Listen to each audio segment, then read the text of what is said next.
ہلکا ٹھیک کر رہے ہیں۔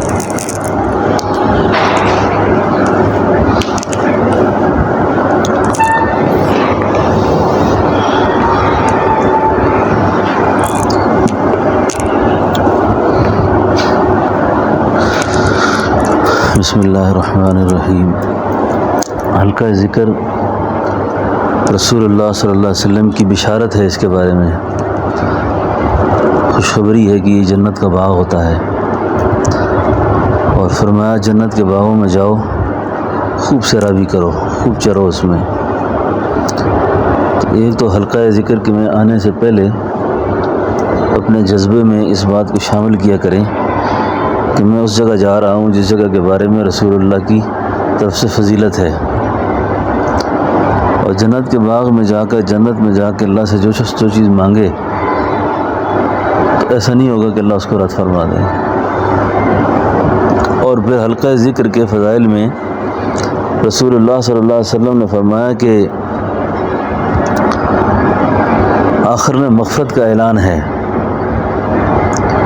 آخر میں یہ اعلان ہے کہ بخشے بخشائے اپنے گھروں کو چلے جاؤ۔ تو یہ اللہ کی یاد کی مجلس کی برکات ہیں۔ ہمارے طریقے میں ذکر کی بڑی اپنی شان ہے، ذکر خفی ہے کہ دل کی دنیا میں جھانک کر آدمی اللہ سے تھوڑی دیر لو لگا لے اور دل کی زبان میں اللہ اللہ کرے۔ اس ذکر کے بارے میں فضائل ذکر میں بھی ہے، اور باقی ذکر کے باب میں جتنی کتابیں چھپی ہیں احادیث کے حوالوں سے، فرمایا یہ 60 سال کی نفلی عبادت سے افضل ہے۔ یعنی نفلی عبادت جتنا آدمی کر کے اللہ کا قرب حاصل کرتا ہے، اسی طریقے سے قلبی ذکر سے بندہ اتنا اللہ کا قرب حاصل کرتا ہے۔ اب قلبی ذکر جو ہے نا، انسان کا جو دل ہے، حدیث شریف میں آتا ہے کہ اس دل کے پاس جنوں میں سے، شیاطین میں سے ایک جن ہے، اور جو اس دل کے اندر وساوس کو پیدا کرتا ہے۔ آج جتنے بڑے بڑے دیندار لوگ بھی ہیں نا، نمازی بھی ہیں، پرہیزگار بھی ہیں، سارے اچھے اچھے کام کرتے ہیں، لیکن ان کی زندگی میں ایک تشویش لاحق ہے، ایک بے چینی ہے بہت زیادہ۔ چہرے مورے سے، شکل و صورت سے کوئی نہیں پہچان سکتا کہ یہ آدمی اندر سے کتنا تاریک ہے، اور اس تاریکی کی وجہ کیا ہے۔ صحابی نے پوچھا حضور، آپ نے فرمایا کہ قلب کے پاس ایک جنوں میں سے، شیاطین میں سے، تو آپ کے قلب مبارک کے پاس بھی ایسی کوئی صورت ہے؟ فرمایا اللہ نے میرے دل کے پاس ایک فرشتے کو بٹھا دیا ہے جو صحیح بات مجھے الہام کرتا ہے۔ تو جو قلبی ذکر ہے نا، قلبی ذکر، اس میں اندر کی دنیا میں جھانک کر جتنا آدمی مصروف ہوگا نا، اتنا شیاطین کے وسوسوں سے، حملوں سے محفوظ ہوگا، اتنا شیاطین کے حملوں سے محفوظ ہوگا۔ ورنہ چھوٹی چھوٹی بات اس آدمی کے لیے آسمان بن جاتی ہے، چھوٹی چھوٹی بات اس کے لیے پہاڑ ہو کے کھڑی ہو جاتی ہے۔ علامہ اقبال مرحوم کا جو شعر ہے نا کہ اپنے من میں ڈوب کر پا جا سراغ زندگی، میرا نہیں بنتا نہ بن اپنا تو بن۔ یہ جو اپنے من میں ڈوب کر پا جا سراغ زندگی ہے نا، کہ انسان کے دل کے اندر ایک بہت بڑا وسیع جہان ہے۔ یہ دل جو ہے نا، صرف اس جو میڈیکل سٹور کے باہر جو فوٹو لگا ہوتا ہے نا دل کا، یہ دل یہ نہیں ہے۔ ہمارے تو فرمایا کرتے تھے کہ یہ جیسا اخروٹ اور بادام ہے نا، اس چھلکے اور اخروٹ کو بادام نہیں کہتے، اس کے جوہر کو اخروٹ کہتے ہیں۔ اس کے اندر، جوہر کے اندر ایک بہت بڑا جہان ہے، اس جہان کے اندر جھانک کر اللہ کو یاد کرنا ہوتا ہے۔ یہ وساوس، یہ طرح طرح کے برے خیالات، یہ پریشانیاں جتنی بھی آتی ہیں نا، یہ انسان خود بناتا رہتا ہے اپنے ساتھ بیٹھ کر۔ جب یاد سے غفلت پیدا ہوتی ہے نا، اس غفلت کے نتیجے میں قرآن کریم میں اللہ فرماتے ہیں وَمَن يَعْشُ عَن ذِكْرِ الرَّحْمَنِ نُقَيِّضْ لَهُ شَيْطَانًا فَهُوَ لَهُ قَرِينٌ۔ یہ جو اللہ کی یاد سے غفلت آتی ہے نا، اس کی پہلی سزا یہ ملتی ہے کہ انسان کا دل جو ہے نا، وہ شیاطین کے قبضے میں چلا جاتا ہے۔ اب شیاطین کے قبضے میں جب دل چلا گیا نا، اس سے بڑا جادو کوئی نہیں، اس سے بڑا جن کوئی نہیں، اس سے بڑا خطرناک موکل کوئی نہیں، اس سے بڑی خطرناک اور پریشانی کوئی نہیں کہ دل پہ شیاطین کا قبضہ ہے۔ اللہ رب العالمین نے سوال اور سوال کے جواب دونوں اکٹھے بتائے یہ سوال ہے، یہ جواب ہے اس کا، ٹھیک ہے نا؟ تو اس لیے جب بھی پریشانی دل پہ محسوس ہو نا، جب بھی دل پہ پریشانی محسوس ہو، جب بھی انقباض محسوس ہو، غفلت محسوس ہو، سستی محسوس ہو، اور غیر ضروری غصہ آ رہا ہو، طبیعت میں بے چینی ہو، تو اس کے وہ علاج نہیں ہے کہ جو ہم کہتے ہیں کہ یہ چیز کھا لیں، یہ دوائی استعمال کر لیں، تھوڑا آرام کر لیں، نیند آ جائے، اس طرح ہو جائے ٹھیک ہو جائیں گے. یہ سارے ایسی چیزیں ہیں. یہ اس کا علاج یہ ہے کہ آدمی تنہائی میں بیٹھ کر باوضو ہو کر اللہ کے حضور تھوڑی دیر کے لیے اپنی روح کو اللہ کے سامنے سجدہ کرائے، اور اسی مراقبے میں، اسی ذکر کے دوران نا آدمی پہ اللہ سے التجائیں کرتا رہے. اللہ کو، انسان کی جو دل کی زبان ہے نا، بالکل خاموشی کے ساتھ اللہ اس کو بھی سنتے ہیں، اللہ تک وہ آواز ہی پہنچتی ہے. تو مراقبے کے عالم میں، ذکر کی کیفیت میں بیٹھ کر نا اللہ سے التجا کرتا رہے، یا اللہ اتنی عمر گزر گئی ہے، کب انسان بنوں گا؟ اللہ اتنی عمر گزرتی جا رہی ہے، میری تربیت کب ہوگی؟ میرے اخلاق کب ٹھیک ہوں گے؟ میرے کردار کب ٹھیک ہوگا؟ میرے اعمال میں کب جان پیدا ہوگی؟ نماز کا سوچ سوچ کے کہ اب ٹھیک کرتا ہوں، اب ٹھیک کرتا ہوں، نیکیوں کا سوچ سوچ کے کہ اب ٹھیک کرتا ہوں، اب ٹھیک کرتا ہوں، یہ تو عمر گزر گئی ہے میری. جی اس لیے قلبی ذکر کو اہمیت دے کر، قلبی ذکر کو اہمیت دے کر آدمی تھوڑی دیر کے لیے بے شک کر لے، لیکن مسلسل کرتا رہے، مسلسل کرتا رہے، مسلسل کرتا رہے، تو اس سے یہ ہوگا کہ انسان کا دل جو ہے نا آمادہ ذکر ہو جائے گا، اور جب آمادہ ذکر ہوگا تو پہلا شیاطین کا حملہ اس سے ختم ہو جائے گا. شیاطین کے حملے ختم. یہ ہے آج کل جادو بہت عام ہو گیا ہے، حسد بہت عام ہو گیا ہے. ہم سمجھتے رہتے ہیں یہ جادو کوئی کرتا ہے، یہ جادو کوئی کرنے والے اپنی جگہ کرتے ہوں گے، جادو از خود ہو جاتا ہے، از خود ہو جاتا ہے، سمجھے نا جی؟ یہ شیاطین از خود چمٹ جاتے ہیں. یہ سر پہ بوجھ، تھکاوٹ، یہ جتنی بھی چیزیں آج کل ہے نا، جس آدمی کی نظر محفوظ نہیں ہے نا، وہ شیطانی قبضے میں ہوتا ہے وہ آدمی. یہ جتنے موبائل دیکھتے ہیں، یہ موبائلوں کے اندر جتنا گند دیکھتے ہیں، آپ کیا سمجھتے ہیں کہ یہ ایسے پاس ہو کے گزر جاتا ہے؟ یہ ساری چیزیں، اس کا عکس اندر پڑا رہتا ہے، اس کا عکس اندر جاتا ہے، اور وہ عکس اندر اتنا مستحکم ہو جاتا ہے، اتنا مستحکم ہو جاتا ہے کہ وہ بیماری انسان کے اندرون خانہ میں داخل ہو جاتی ہے، اندر میں داخل ہو جاتی ہے. اس لیے زبانی ذکر کے اپنے فضائل ہیں اور قلبی ذکر کے اپنے فضائل ہیں. اس لیے فرمایا جب تک کوئی قلبی ذکر سمجھ نہ آئے تو اس وقت تک آدمی زبانی ذکر کرے، تحلیل لسانی کرے، اور اسی ذکر کو اللہ اللہ اللہ مراقبے میں اگر تنگی آ رہی ہے، نہیں سمجھ آ رہا، خیالات پیدا ہو رہے ہیں، وساوس پیدا ہو رہے ہیں، تو یہی ذکر کا جو وقت ہے اس کو زبان پہ خرچ کر لے، کیونکہ زبان بھی ایک لطیفہ ہے، زبان بھی خود ایک لطیفہ ہے. تو اس لیے دل کی زبان میں، دل میں اللہ اللہ اللہ اللہ اللہ. کئی سارے لوگ پوچھتے ہیں کہ وظیفہ بھائی اللہ اللہ کرو، بھائی اللہ ہی اللہ کریں بس، اور کچھ نہیں ہے. آپ سب کو اس کی اہمیت کا اندازہ اس سے ہونا چاہیے کہ اللہ جل شانہ نے اپنے محبوب صلی اللہ علیہ وسلم کے ساتھ جو دوسری وحی فرمائی نا، اس میں فرمایا وذکر اسم ربک. اس سے اندازہ کریں ذکر کی کتنی اہمیت ہے. وذکر اسم ربک، آپ مجھے یاد کریں میرے نام سے، اور نام کیا ہے؟ اللہ اللہ اللہ اللہ. اور جب یہ جوہر میں داخل ہو جاتا ہے، یہ جوہر قلب میں داخل ہو جاتا ہے، تو اللہ کی دائمی یاد انسان کو نصیب ہو جاتی ہے. اللہ جل شانہ نے جا بجا فرمایا. آج زندگی کے جتنے مسئلے ہیں نا ہمارے، جتنے مسئلے ہیں ہمارے، قرآن کہتا ہے وَمَنْ أَعْرَضَ عَنْ ذِكْرِي فَإِنَّ لَهُ مَعِيشَةً ضَنْكًا وَنَحْشُرُهُ يَوْمَ الْقِيَامَةِ أَعْمَىٰ. جو ہماری یاد سے اعراض کریں گے، ہم ان کی زندگی کڑوی کر دیں گے، ان پر تلخ بنا دیں گے، ان پر مشکلوں میں پھنسا دیں گے ان کو. وَنَحْشُرُهُ يَوْمَ الْقِيَامَةِ أَعْمَىٰ. اور یہ سزا صرف ایسی نہیں ہے، بلکہ قیامت والے دن ہم اندھا کر دیں گے ان کو، اندھا کر کے اٹھائیں گے ان کو.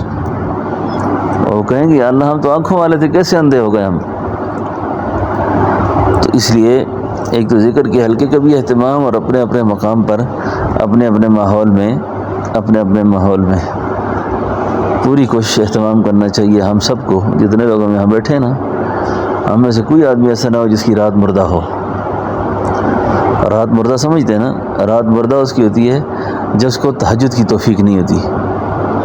یعنی فجر کی توفیق، فجر کی نماز پڑھنا جماعت کے ساتھ اہتمام سے، یہ بھی تو بہت اونچا عمل ہے. یہ تو مسلمان کی شان ہے. یعنی مسلمان فرض نماز نہیں چھوڑ سکتا.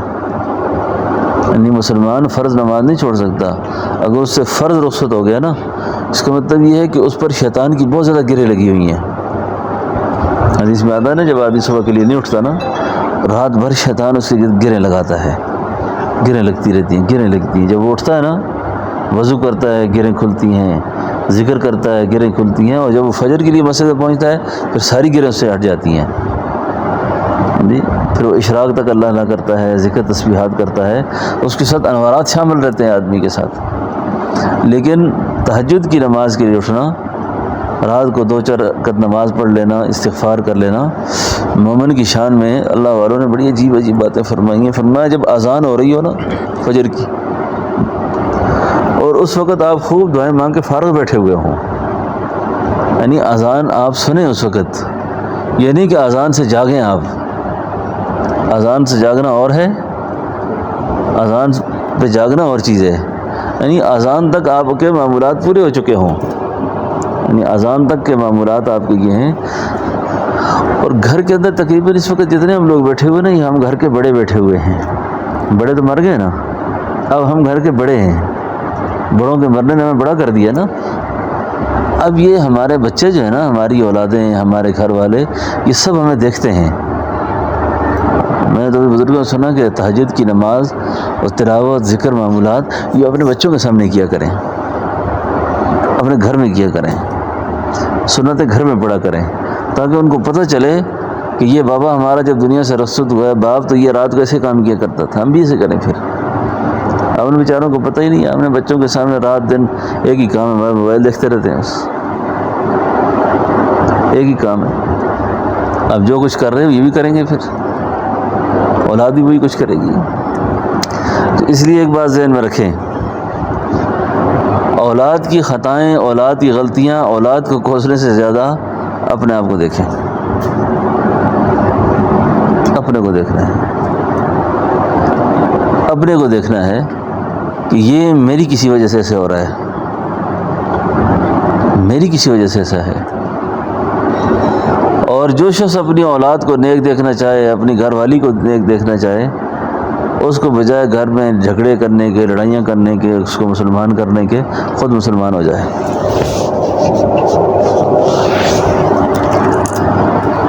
حاجی عبدالوہاب صاحب رحمۃ اللہ علیہ کے ایک زمانے میں بیان سنا تھا، رائے نے میں نے لکھا بھی تھا. وہ بڑی پائیدار باتیں تھیں. ایک بات ان کو میرے کسی ڈائری میں لکھی ہوئی ہے. فرمایا کرتے تھے، دوسروں کو اپنے ضابطے اور اصول پہ لانے کی کوشش نہ کرو، اپنے ضابطے پہ، خود اصولوں میں جمے رہو، خود اصولوں پر جمے رہو.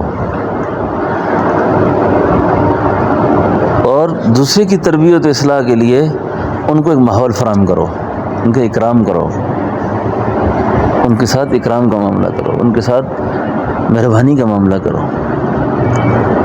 اور دین کے اعتبار سے نا، دین کے اعتبار سے جتنے احکام شریعت ہیں، اپنی ذات پہ عمل کرنے کے لیے سخت سے سخت موقف رکھو، جتنا سخت ہو سکتا ہے.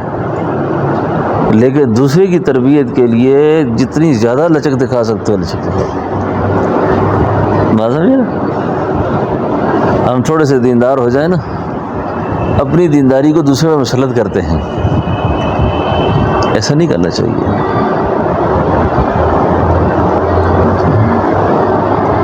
ایسا نہیں کرنا چاہیے.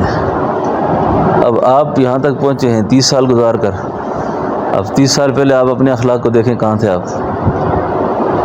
اپنے کردار کو دیکھیں. آج آپ کے ساتھ پہلی دفعہ ایک آدمی ملا ہے، یہ سال ہو گیا، 10 سال ہو گئے، 5 سال ہو گئے، تو آپ اپنی عادات پر بھی غور تو کریں نا پہلے، کہ میں ٹھیک ہوتے ہوئے کتنا وقت لگایا میں نے، اور دوسرے کو ٹھیک کرنے میں میرے کتنے تیزی ہے مجھے.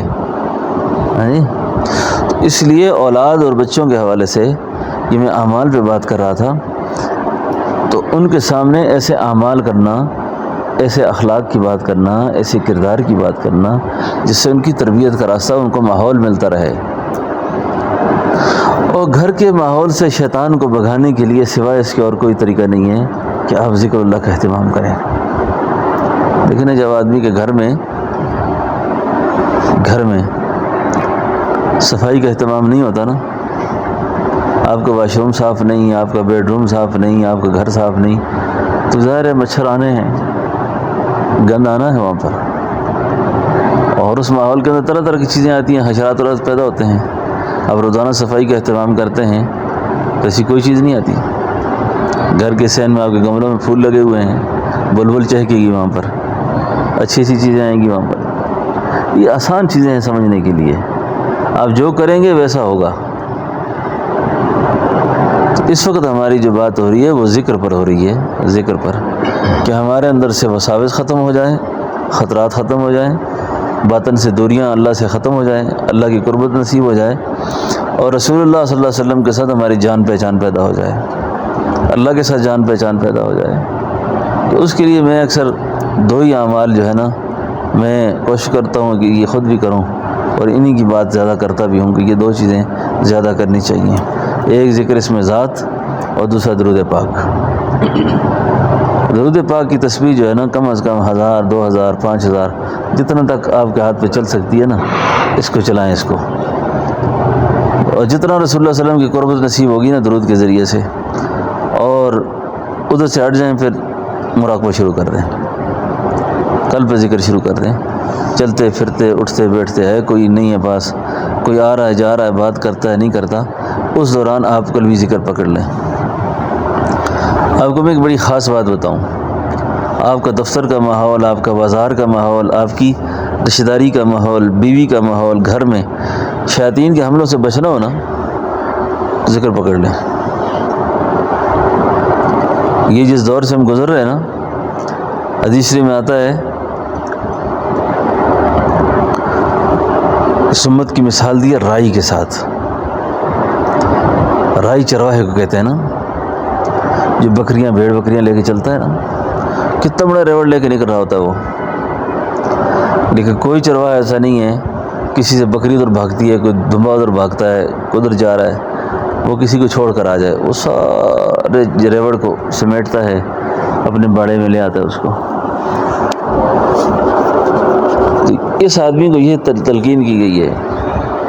آج کے اس دور میں نا ہمارے اوپر جو نفسیاتی طور پر، روحانی طور پر جو حملہ آور ہوتی ہے نا جی، وہ ہمارے گھر کا ماحول ہے، گھر کا ماحول ہے۔ عورتوں کے مزاج بگڑ چکے ہوتے ہیں، گھر کا ماحول بگڑ چکا ہوتا ہے، اس میں چھوٹی چھوٹی بات جو ہے نا، شیاطین جو ہے نا، حدیث میں آتا ہے وہ تخت پہ بیٹھا ہوا ہے، اور یہ کارنامہ سر انجام دیتا ہے کہ میاں بیوی کو لڑا واپس میں۔ جس کے ذہن میں انتشار ہوگا وہ عمل نہیں کر سکتا، جس کے ذہن میں خیالات ہوتے ہیں نا، وساوس ہوتے ہیں، اس کو نیکی کی توفیق کم ہو جاتی ہے۔ پھر شیطان کے مختلف طریقے ہیں وار کرنے کے، مختلف طریقے ہیں۔ تو عورتیں بھی اگر بولتی رہے نا، تو سب سے بہترین طریقہ یہ مراقبہ پکڑ لے آدمی، ذکر پکڑ لے، بولتے جاؤ۔ کہیں جھگڑے کا ماحول ہو نا، لگے رہو۔ اب جتنا دفاع اللہ کی یاد سے ہوتا ہے نا، کسی سے نہیں ہوتا۔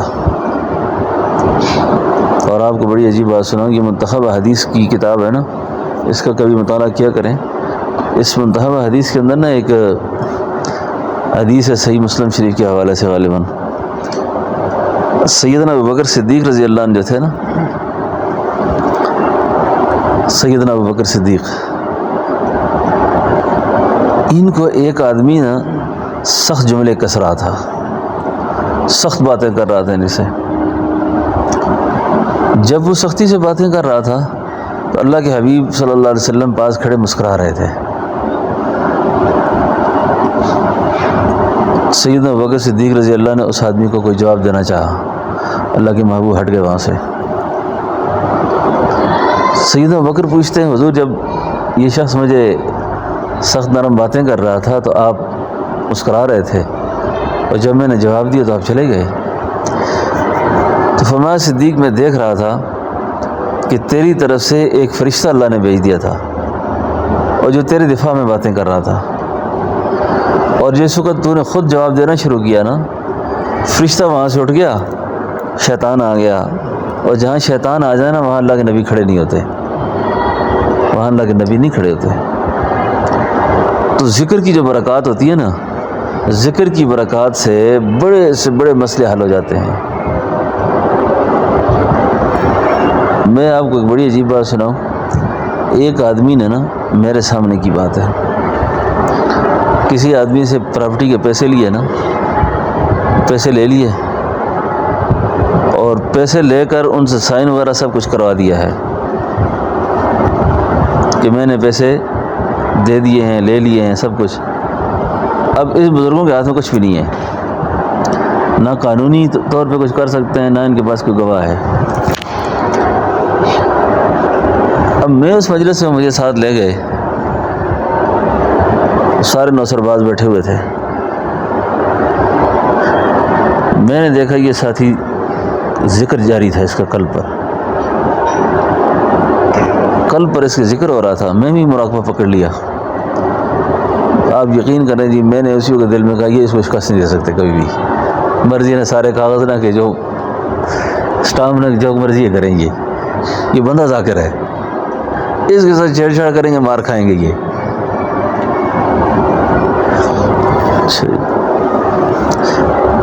اب میں نے یہ بات کی نہیں ہے، لیکن میں دیکھ رہا تھا کہ شخص پر ذکر جاری ہے، ہاتھ سے کچھ نہیں ہے۔ اب بھائی میں کیا بات کروں ان سے، وہ کیا بات کریں؟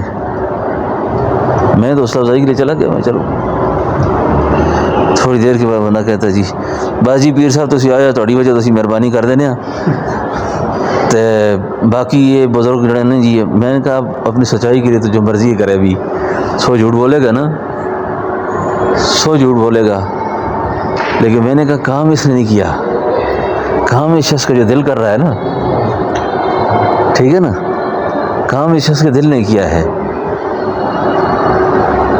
بھائی جس کے ساتھ اللہ ہو، ابھی مولوی صاحب فرما رہے تھے نا، جیسے اللہ فرماتے ہیں میں اس کے ہاتھ بن جاتا ہوں، میں اس کی زبان بن جاتا ہوں، میں اس کے کان بن جاتا ہوں، میں اس کی آنکھ بن جاتا ہوں۔ اب ایسی آدمی، یہ تو ناقابل شکست ہے، یہ تم شکست کس کو دے رہے ہو؟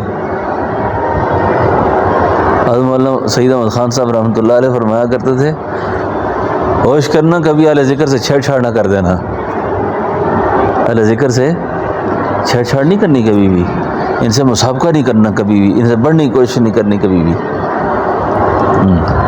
یہ خاموش زبان سے اتنی مار دے دیں گے کہ تلوار اتنی مار نہیں دے سکتی، تلوار اتنی مار نہیں دے سکتی۔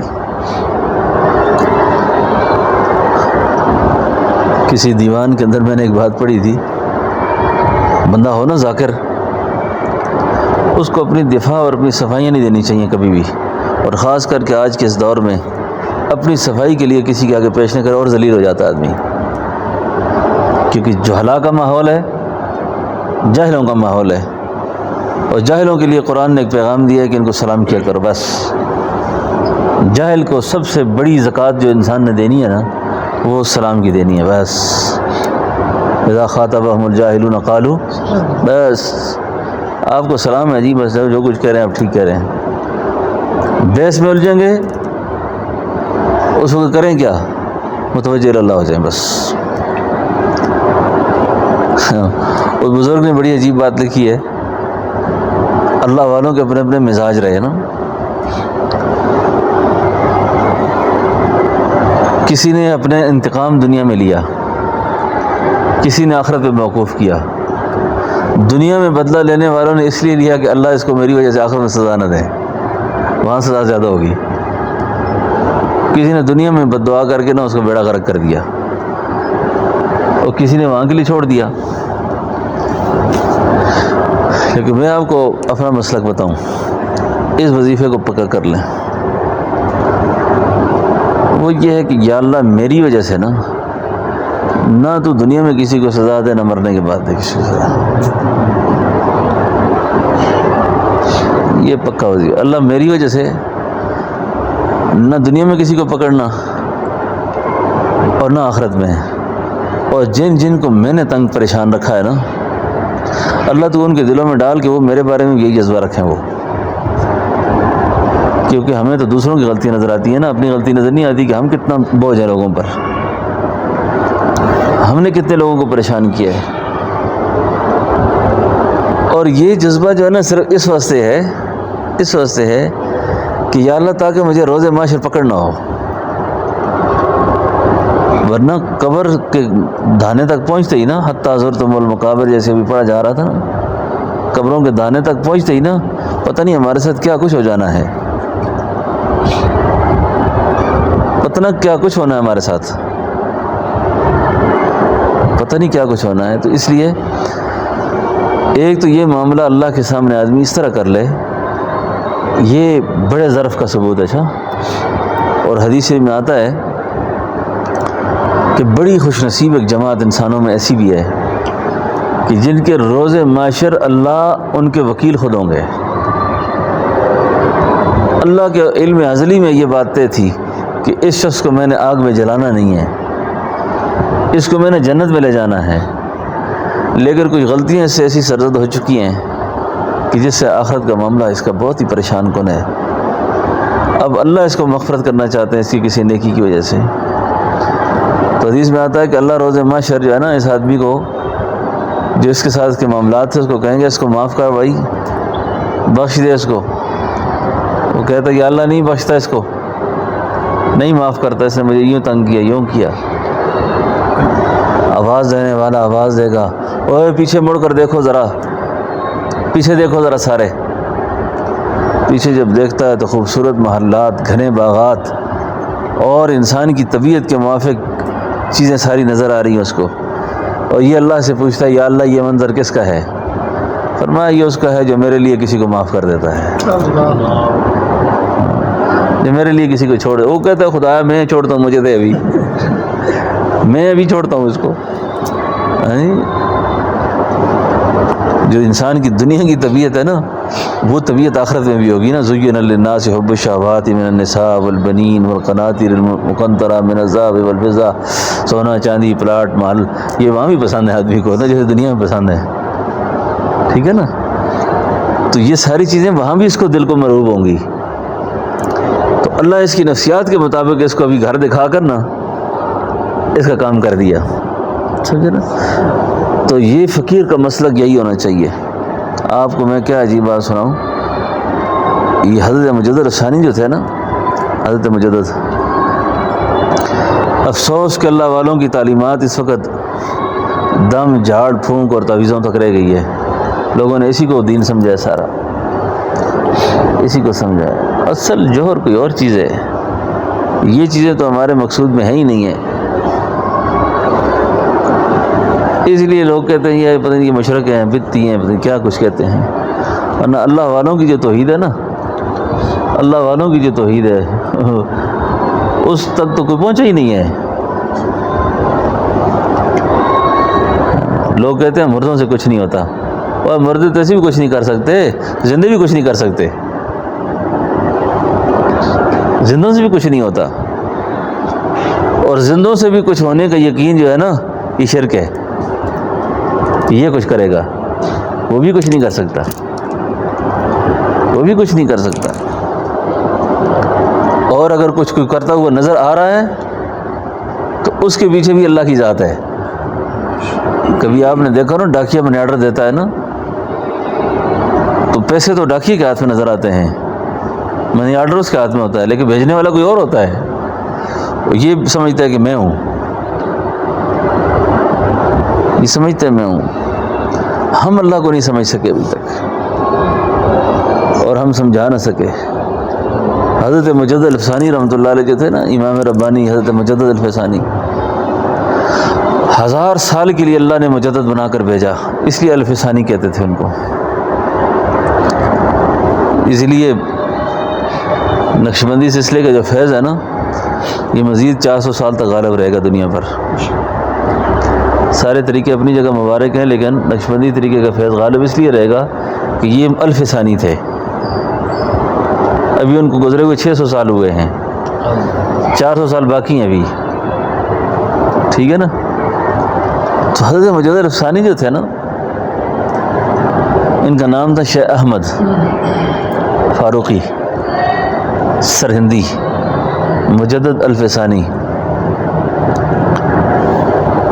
اکبر اور جہانگیر کا جو دور تھا نا، جہانگیر اکبر کا بیٹا تھا نا، بنیادی طور پر نا خفا نہ ہونا، جس طرح یہ بادشاہوں کو لوگ آج کے چڑھا دیتے ہیں نا، نبیوں کا درجہ دیتے ہیں آج کل لیڈروں کو آج کل نبیوں کا درجہ دیتے ہیں، جیسے لوگ نہیں سمجھا آپ میری بات۔ اسی طریقے سے اکبر کو بھی لوگوں نے اس جھانسے میں لایا، آپ تو پیغمبر ہیں، آپ روح رواں ہیں، آپ جیسا انسان تو دنیا میں پیدا ہی نہیں ہوا۔ یہاں تک کہ درباریوں نے اس کو اتنا چڑھایا کہ اللہ اکبر یہ آپ ہیں۔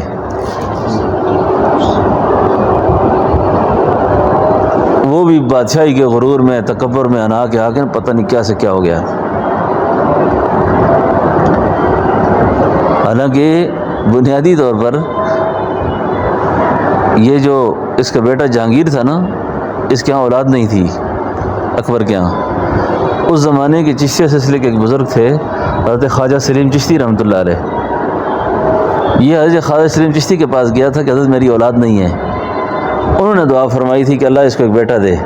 یہ جہانگیر حضرت چشتی کی دعا سے پیدا ہوا تھا۔ بات سمجھے نا، بنیادی طور پر یہ صوفیاء کو، اللہ والوں کو مانتا تھا، نیک لوگوں کے ساتھ اٹھتا بیٹھتا تھا، لیکن یہ خرابی اس کے اندر آئی۔ پھر اتنی آوارگی پیدا ہوئی کہ 15 20 عورتیں اپنی اس نے بیویاں بنا کے رکھی ہوئی تھیں گھر میں۔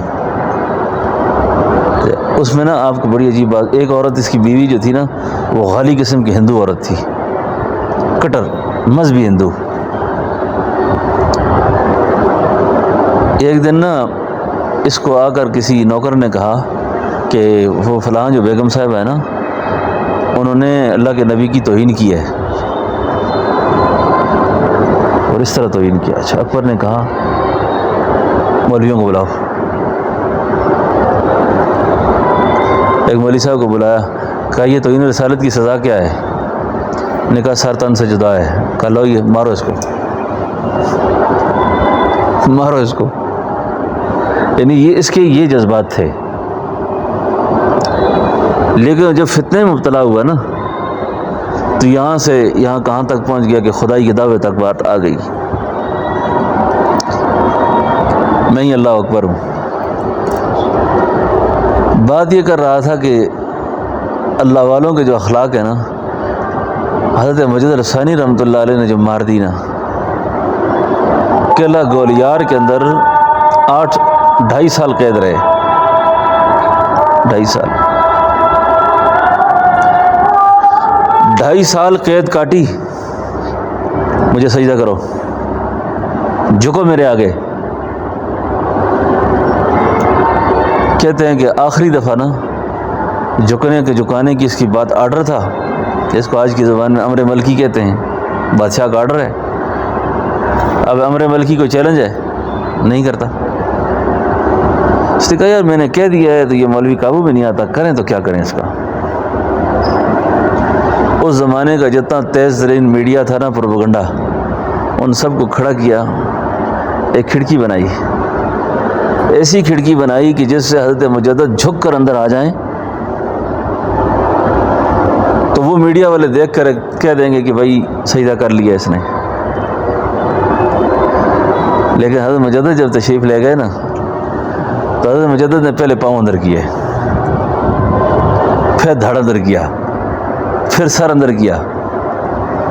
مولانا جنگوی شہید فرمایا کرتے تھے، قربان مجدد تیری غیرت پر، قربان مجدد تیری غیرت پر۔ آخری موقع تھا تجھے جھکانے کا، جہانگیر بھی کھڑا رہ گیا اور اکبر بھی کھڑا رہ گیا اور ملکہ نور جہان بھی کھڑی رہ گئی اور تجھے جھکا نہ سکے۔ اب جب جیل میں بھیج دیا، خان خانان جو تھا نا والی کابل، اس کا نام تھا خان حبیب اللہ خان، اس کو خان خانان بھی کہتے ہیں۔ اس نے سوچا کہ میں ابھی حضرت مجدد کا مرید تھا کہ شیخ جیل میں ہے تو میں کس طرح رہا کراؤں۔ اس نے بڑی جنگی تدبیر بنا کر نا بڑی حکمت سے قلعہ گولیار پہ حملہ کر دیا، اپنی فوج کو لے کے آیا، حملہ کیا اور جہانگیر کو اور نور جہان کو گرفتار کر لیا۔ گرفتار ہو گئے جب، بیڑیوں میں پکڑا ہوا ہے، خادم نے، پولیس والے نے آ کر اعظم کے ہاتھ میں پکڑائی زنجیر خانہ خانہ کو اور قلعہ گولیار کے دروازے توڑے، حضرت مجدد کو رہا کیا۔ باہر جب نکالا تو حضرت فرمایا حضرت آپ تو آپ کے مریدوں کا دور ہے، باہر گئی اکبر کی حکومت۔ عمر وقت نے کیا کہا تھا، بڑھ گیا سب کچھ، اب سب کچھ گیا، کچھ بھی نہیں باقی، گیا، ختم ہو گیا نظام سارا۔ سبحان اللہ۔ حضرت مجدد نے جب دیکھا نا، حضرت نے فرمایا پہلے یہ تو ان کی ہتھکڑیاں کھولو، یہ بادشاہ کی توہین ہے، انتقام نہیں ہے، بات یہ سب کرنا چاہ رہا تھا، ہمارے پاس انتقام نہیں ہے، انتقام کا معاملہ یا فقیری چلے گی یا انتقام چلے گا، دو باتیں نہیں چل سکتی۔ ان کی زنجیریں کھولو، ان کی آزاد کرو ان کو، یہ بادشاہ کی توہین نہیں ہے۔ جہانگیر نے جب دیکھا کہ اتنی مخلوق کے سامنے اتنا ذلت آمیز منظر، جی وہ تو اسی طرح ہے نا، جو پہلے کہتے ہیں جی ہمارے یہ کر دیں گے وہ کر دیں گے، پھر بھاگتے ہوئے بھی دیکھا ہے نا آپ نے سب، جی کس طرح سانس لیتے ہیں۔ پھر اللہ کی پکڑ سے بچنا چاہیے، اللہ کی پکڑ سے بچنا چاہیے۔ اور جس وقت کوئی صاحب منصب آدمی نا عہدے اور حکومت کے ہوتے ہوئے ذلیل ہو جائے نا، یہ بہت بڑی پریشانی ہے نا۔ اب جہانگیر کو جس وقت کھولا نا، ملکہ کو کھولا، تو جہانگیر قدموں میں گر گیا۔ حضرت ہم تو کچھ اور سوچ رہے تھے، ہم تو اپنے نظام کے لیے خطرہ سمجھتے تھے، آپ کو حکومت کے لیے خطرہ سمجھتے تھے۔ اب ایک آدمی طاقت میں آئے، حکومت میں ہو، اور اس کے باوجود جھگڑا چھوڑ دے، اگلے کو معاف کر دے، اخلاق تو یہ ہیں، یہ تو نہیں کہ میرا بس پہنچے میں ٹھیک کروں گا آپ کو۔ جہانگیر مرید ہو گیا جی، جہانگیر نے توبہ کر لی، بیعت کر لی۔ یہاں بھی ایک تاریخ نے لکھا ہے کہ جہانگیر جب روتا تھا نا، روتا تھا تو کہتا تھا کہ یا اللہ میں نے تو اس تیرے زمانے کے اتنے بڑے ولی پر بڑی زیادتیاں کی ہیں، بڑا تنگ کیا ان کو۔ تو شیخ کے آگے بھی روتا آ کے، تو حضرت مجدد نے ایک دن اس کا ہاتھ پکڑا، سارے لوگوں کے سامنے کہا میں مجدد اس وقت تک جنت نہیں جاؤں گا جب تک جہانگیر میرے ساتھ نہیں ہوگا، جب تک جہانگیر میرے ساتھ نہیں ہوگا۔ کیا ظرف ہے یہ، ایسے لوگ جب مرتے ہیں نا، ایسے لوگ مرتے ہیں، ہم تو مر کے لاش بن جائیں گے نا، لاش، اور اللہ مرتے نہیں ہیں، منتقل ہوتے ہیں۔ مرتے وہ ہیں جن کا کردار کوئی نہ ہو، یہ منتقل ہوتے ہیں، کیونکہ ہماری نگاہیں وہ نہیں ہیں نا، اس دوسرے جان کی اس بارے میں خبر کچھ نہیں ہے۔ جس وقت حضرت سرندی کے مزار پہ، حضرت مجدد کے مزار پہ جب علامہ اقبال گئے نا، علامہ اقبال جب گئے، تھوڑی دیر آنکھیں بند کی، مراقب ہوئے، روح میں فاصلہ کوئی نہیں ہے، روح کے اندر فاصلہ کوئی نہیں ہے، روح کی ملاقات کا کوئی دوری نہیں ہوتی، فاصلے جسم میں ہوتے ہیں۔ جب مراقب ہوئے نا، تو مراقب ہوتے ہی جو اللہ نے ان کا حال کھولا ان پر نا، کہ حضرت مجدد کس حال میں ہیں، تو اسی وقت اقبال کے منہ سے نکلا، حاضر ہوا میں شیخ مجدد کی لحد پر، حاضر ہوا میں شیخ مجدد کی لحد پر، وہ خاک کے ہے زیر فلک مطلع انوار، وہ خاک کے ہے، ایک تو ہماری مٹی ہے نا، ایک حضرت مجدد کی قبر کی مٹی ہے، کہتے وہ خاک کے زیر فلک ہے مطلع انوار، اس خاک کے ذروں سے شرمندہ ستارے، ستاروں میں بھی تو روشنی ہے لیکن اس کی جو چمک ہے نا، ستارے بھی پریشان ہیں اس کے آگے۔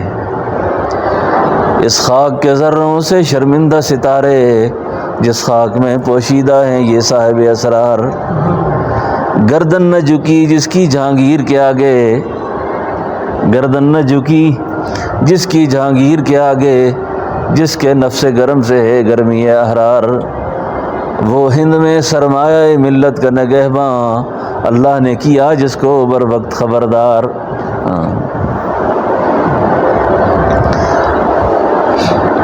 ملت کی حالت زار پر اقبال کو بہت رونا آتا تھا نا کہ یہ انگریز سامراج کی ایجنٹی میں اور انگریز کی غلامی میں بہت آگے چلے گئے ہیں۔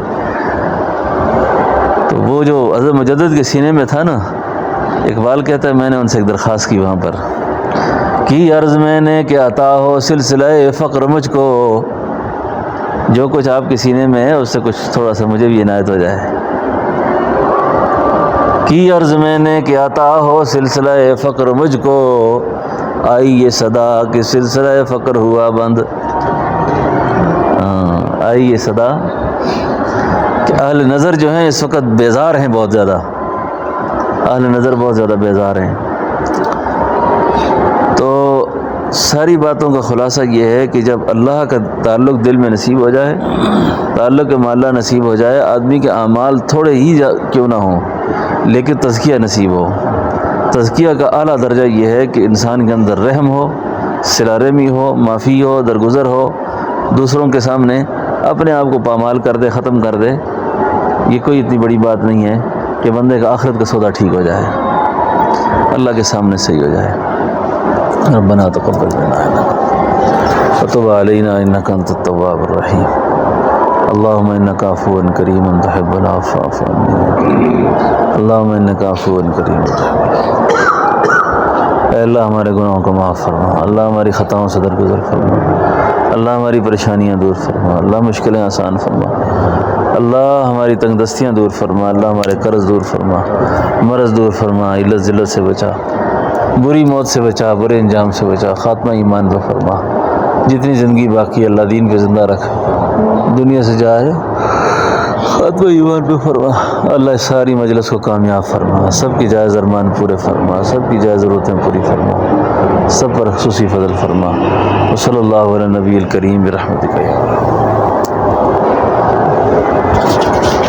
پانی پلا دیں ساتھی میں، پانی